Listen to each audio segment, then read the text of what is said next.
মঙ্গলবার দুপুরে কাশ্মীরের অনন্তনাগ জেলার পেহেলগাঁওর বৈশরণ উপত্যকায় অস্ত্র নিয়ে হামলা চালায় 4 থেকে 5 জন জঙ্গি। প্রত্যেকের মুখ ঢাকা ছিল, হাতে ছিল AK-47। আচমকাই তারা পর্যটকদের লক্ষ্য করে গুলি চালায়। এই হামলায় এখনো পর্যন্ত 28 জনের মৃত্যু হয়েছে। জানা গিয়েছে নিহতদের মধ্যে 3 জন পশ্চিমবঙ্গের বাসিন্দা।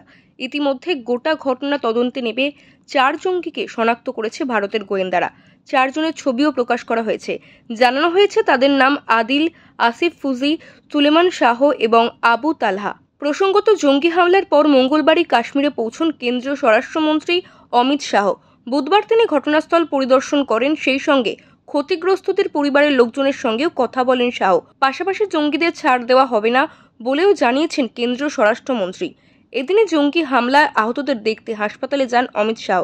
বড় ধরনের এই জঙ্গি হামলার পর ভারত সরকার এখন কী পদক্ষেপ নেয় সেই দিকেই তাকিয়ে আছে দেশবাসী। ব্যুরো রিপোর্ট, ওঙ্কার বাংলা।